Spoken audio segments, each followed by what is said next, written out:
Hey guys. Okay, I was listening to this podcast today and I just kind of wanted to share a little bit of it with you because it was really neat and it really helped me out.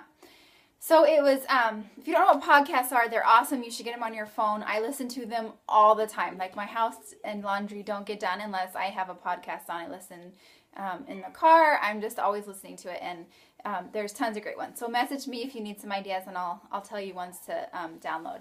But anyway, so I was listening to this one by the guy that wrote the book, The Happiness Advantage, and he just had some really cool things. So I used to really struggle with this, and I'm guessing that a lot of you guys do too. So it's that you're always, it's called like happiness exists in the future. So you're always waiting to be happy. So how I used to do this was if my day or week or month was super busy, I would just think, oh, when this this busy work week is done, then I can relax and be happy. Or when this soccer season ends, then I'll be happy. Or when this Christmas season ends, or when my kids are to the age where they're sleeping through the night, then I'll be happy. Or when they're potty trained, or just like so many things. I would just always think to myself, when this is over, then I can be happy. I just have to get through this and then I'll be happy. A big one is when I make this amount of money, when I have this job, when I meet this person. For a lot of people it can be like, if I just had a girlfriend, or I just had a boyfriend, or I just were married, I'd be happy.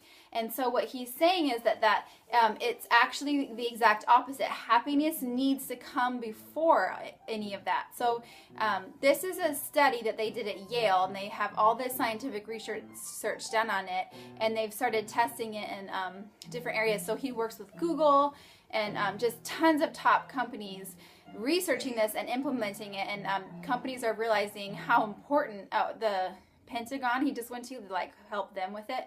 So they're realizing how important happiness is to success. So what he's saying is that happiness needs to come before success. So he interviewed these top people who made it really big, like billionaires. He interviewed Oprah, all kinds of people like that. And they found that when they reached their goals that they thought would make them happy, they actually were less happy. They were more depressed. So people were saying, when I reached this goal that I'd worked my whole life for, I actually was the most miserable I had ever been, because they just kept thinking, oh, when I get here, and then they'd finally get there and it wasn't anything like they thought. They were still unhappy. So his challenge is to find happiness in the everyday, to live in the present, to be happy with where you are. And when you can change your mindset and be happy, that's what brings success. That's what makes you successful, and that's what will bring those good things into your life. So to do that, he gives 5 things. So these are the 5 things that they test. Sorry it's so loud. My kids are playing on the piano out there. But the 5 things he tests, they study them each individually. So even if you do one of these 5 things every day, within 30 days, you will already see a dramatic increase in the positivity within yourself, and then the stuff that brings into your life.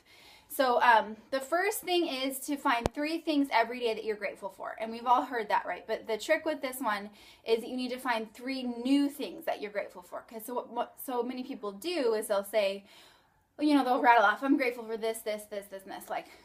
Usually if I'm grateful for my job, I'm grateful for my family, I'm grateful for my faith, my kids, whatever, my health, it's usually that. But so he's saying you have to find 3 new things every day.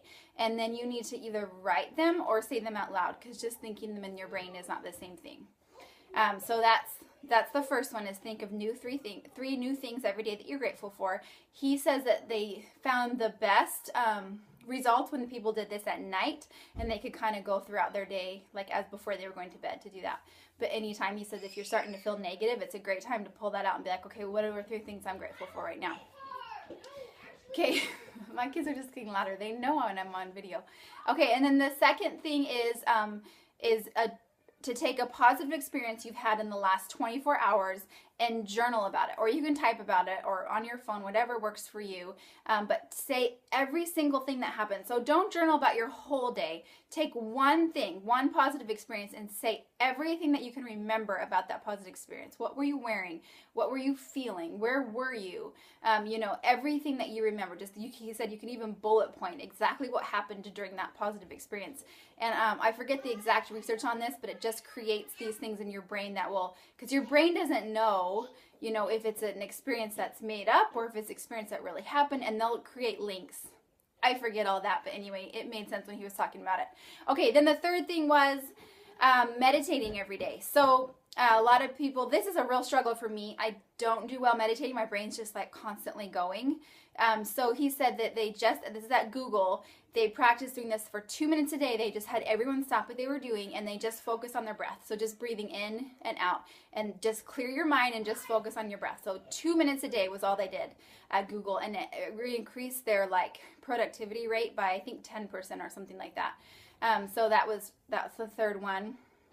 And then exercise, duh. So this is cool. We all know that exercise improves our lives, right? So it was 15 minutes a day is the minimum that you need to do in order to release those endorphins to make you less depressed. So that can be the equivalent of 15 minutes of exercise every day is the equivalent of taking an antidepressant a day. So that's what he said about exercise. And then the last thing was, and this is the most effective thing, so if you were to do if you could only do one of the 5 things, this would be the most effective, is to every day when you wake up, before you do anything else, before you check your email or anything, you write an email to someone saying that you appreciate them. So it could be anything. Like you could write an old teacher and say, hey, you made such an impact in my life. This is because of you I was able to do this, or anything. Just thank someone, show them that you appreciate them, and that was the most effective, and that was the 5th thing. So that's what he said. I hope these tips help you, and now I'm going to go yell at my kids. Okay, bye.